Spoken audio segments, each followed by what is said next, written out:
Welcome back into another video on my 996 Turbo. So what I'm going to try and tackle this week is a problem that developed about maybe 6 months ago. It's the PSM and ABS warning light. And 996s struggle from this warning, and the big problem with it is that it can be literally anything. It can be a vacuum leak on the engine, it can be a fault in the ABS wiring loom, switches in the pedals, pretty much anything can trigger it. All of these different sensors and components are all wired back into the Porsche stability management and ABS. Basically it needs everything to be functioning correct for those two systems to work well. My fault popped up, as I say, probably 6 months ago. It's got more and more frequent across the times. Now it pops up after about 2 minutes with the driving. So I'm going to try and combat that this week. It's going to be messy, I know it is. I've been sort of dabbling with it for a while and it's not straightforward. So if you enjoyed this video, please click the subscribe. You'll also notice on my channel that I have a lot of 9 to 8 videos. I've got the old beast sitting here. That's a full restoration from literally, it looked like it'd been dragged out of a pond, stripping it all the way back down, rebuilding it up to I would say the glory that it sits in today, but it looks a wreck because the bodywork still needs to. But mechanically, it's pretty sweet. So please go and have a look through those. Click like, subscribe, leave comments to those videos as well, please. But for now, let's just dive in and see how I get on this week. Right, a little bit of extra info. After discussing on all the forums and things online, everyone's recommended that I get the car onto one of the Porsche diagnostic machines. So I popped over and saw a friend of mine who's got the durometric machine, plugged it in, and it's shown 2 codes. One is the ignition switch and one is the brake pedal switch. So, or I think they call it a brake pressure switch.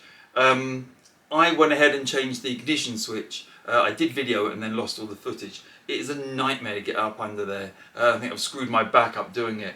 Very, very difficult. But and the hardest part, actually, just out of interest, is there's 2 little tiny screws that hold the ignition switch in. You have to get on the back of one of them, and no screwdriver on earth is designed to get around the back there. I had to make my own tool for that. Real pain in the butt, but I've swapped it over and we're going to try it out now. The brake switch I've not looked at yet. Right, so let's have a look here then. The ignition switch is obviously here. The bit I'm going to replace on the back of it, so I have to sort of go up and underneath there. And the brake switch, as you can well imagine, is tucked under there as well. I'm not sure if you're going to be able to see if I zoom you in, but I have to sort of magically swirl you around, and I don't think it'll be light enough up under there at the moment. But you can well imagine there's not a lot of room under there. It's going to be pretty tricky on my back. So to fit the switch, what you need to do is get back right up underneath the dashboard there, and you can pull away the wiring harness, which is pretty straightforward. The actual ignition switch itself is held in by 2 little tiny flathead screws. They're a nightmare to get at. I've got this little tiny screwdriver which just about fits. So ideally it would be probably, what is that, 4, 5, 6 inches long, a couple of inches long would be ideal. No idea where I got this. Anyway, up under there you can just about undo them, and then the ignition switch will pull out. Right, this is the first test of the new ignition switch. Let's take the car out for a quick spin, see if the ABS warning comes on. Normally it comes on within probably a minute of driving, something like that. It's pretty sharp. But let's just get out there and see what happens. No lights now. So the new switch works, which is a good sign. Let's check if anything's dead on my garage floor. Looks alright. Right, let's get out on the road then and see what happens. It's quite exciting. This has plagued my car for it's a good 6 months, and not really knowing how to fix it. It's just sat there, and every time I drive it, on comes this warning light, and I'm stuck. Well, obviously the car drives, but I'm stuck without being able to fix it. But I'm really hopeful this will do it. So previously, I'll drive up here. I'll tell you when normally it would. When it get upset, it was not very far along this road. Ping straight away off, off with the ABS PSM light. Now, reading online, there's a number of reasons why this can come on. In fact, there's a large number of reasons, and I've been systematically going through them. When connected up to the Porsche diagnostic system, it warns me that the brake pedal switch and the ignition switch are faulty. Now the brake pedal switch is the cheapest thing to repair, and that will switch, and that's about 10 bucks, something like that. And I changed that and it made no difference. So I changed the ignition switch just now, as you saw, which is about 15 bucks, 15 quid, something like that. So if I get away with that, if they're the two fixes, 25 bucks all in is pretty good, I'd say. The next things to change are things like the ABS sensor wiring harness, which could start to get pricey. I think they're about £50 each, 4 of them. But it didn't show a fault, so I'm not expecting to be those. And then we're getting on to more depressing things. I also read that it could just be an air leak, you know, like a vacuum leak in the back there, which we can solve as well, but so far. So anyway, the light would have come on by now, so that's looking really positive. I'll take it for about 5-10 mile drive quickly and just see what happens.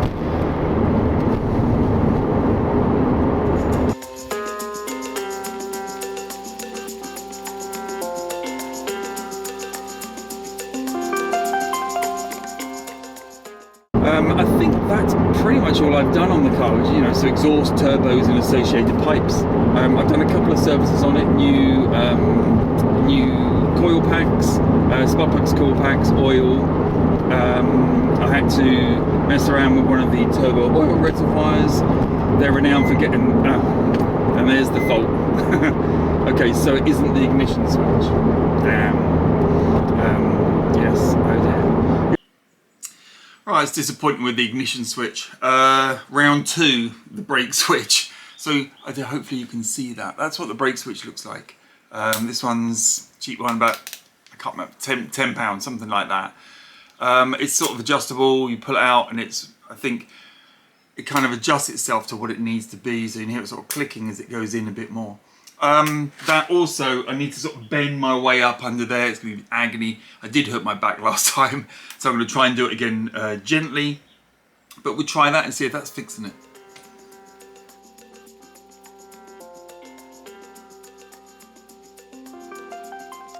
There's 2 connectors. The red one is the clutch.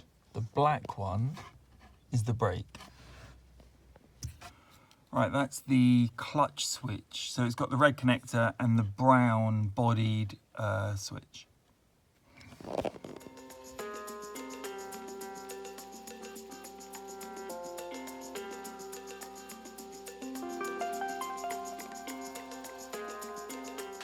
So I changed the brake switch, I changed the ignition switch, and I keep going around this. You know, I'm a programmer by trade, I'm very logical. The error code says the brake switch, so it must be the brake switch. I feel like I've not really bottomed that one out yet. So I'm going to get it out and actually get it on the bench with, you know, I've got 3 of them. I've got the 2, I've got the clutch, the brake, and the one I bought on eBay. I think get them on the bench and actually test them back to back and see what they do. I think it's the only way that I can rule that out completely. You know, last night I was laying in bed thinking, it's got to be the brake switch, it just has to be. So let's do that, let's just get that done and rule it out.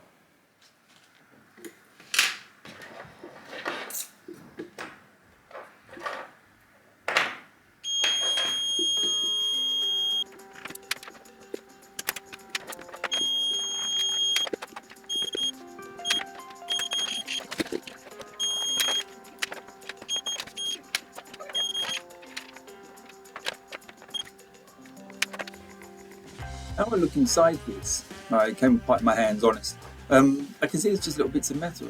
It's like, it's really strangely constructed. I'm not actually sure how it works. But the important thing is it's mega dirty inside there. Through all that testing, all I've sussed out is that these switches are not all the same. I think if I can get this thing back together, I'll clean it, test it, and we'll see what it's like then.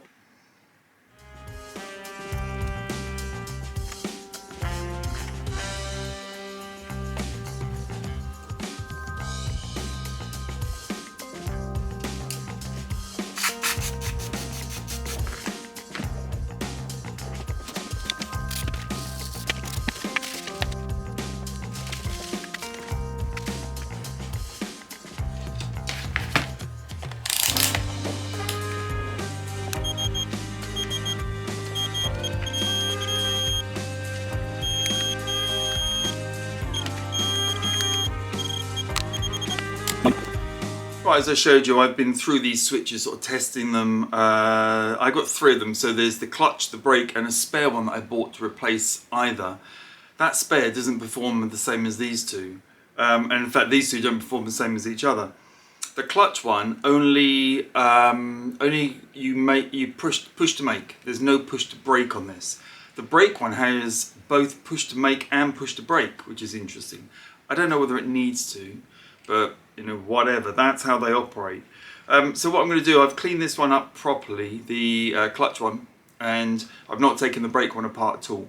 I'm going to leave it for the minute, but I'm going to fit them back in the car, take the car for a quick drive and see what they do.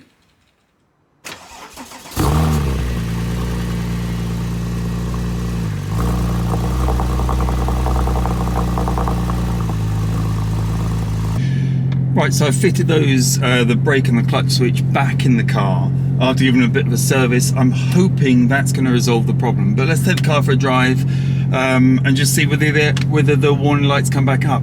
It usually takes, I don't know, 10 minutes, 5-10 minutes, but we'll go on my usual roads, have a little blast around and just see what happens.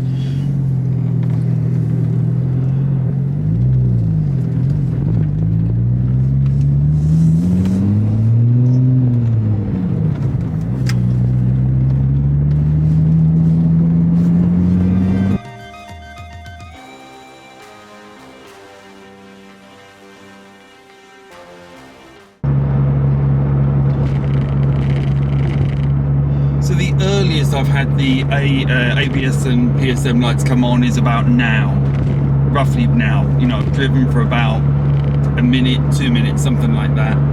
Ping, on they come.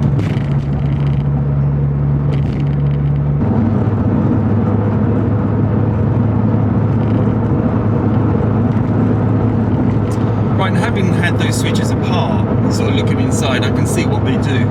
I think what the system does is basically look for an illogical response from the switch. So if there's no pressing it and the car is being driven for, let's say, 10 minutes, so it doesn't hear from the switch within the first 10 minutes of driving, it assumes the switch is faulty and throws the error. And then on the other side, if it's getting constant presses from the switch, like it's an intermittent sort of ding, ding, ding, ding on off all the time, or it's constantly being pressed down, like the brakes are on constantly, yet it knows the car is driving, then it assumes the switch is faulty again and flashes the light, or throws the warning. And obviously the brake and clutch switch aren't directly responsible for the ABS and PSM, but as I understand it, there's many systems that contribute towards the safe and correct operation of those two systems. So if any of them, any of the systems fail, then it throws the warnings for all of them. Right, the car's been driven for a good 15 minutes now, and there is no warning light. So we're looking pretty good on that sense. I guess we just keep driving for a little while, see how we get on. I don't know if the car's warm yet, I'll just quickly check. Oh, I have a trick, yeah, it's warm. So I have a trick to check the oil temperature. It's basically you try to do an oil reading, and if it won't let you, it's because the oil's not warm enough. If it comes up and says you can only do an oil check whilst the vehicle is stationary, then you know the oil's up to temperature.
so pleased to finally wrap that one up. You can see the car's back tucked away again in its cover, ready for the summer months. Just so pleased to get that sorted. You can probably tell through the video, I was really worried that it's going to be something expensive, and sort of get into that system of sort of blindly replacing things, each one getting more and more expensive. So it's comical it's come back down to this 12 quid switch or whatever it was. But it's a good lesson there that don't buy cheap junk on eBay. For something that's relatively cheap, just buy the original Porsche one. My original one's all cleaned out and working a treat now, so I'm really happy with that. Anyway, let's leave it there. As ever, click the like button, click subscribe, leave me some comments, and I'll see you next time.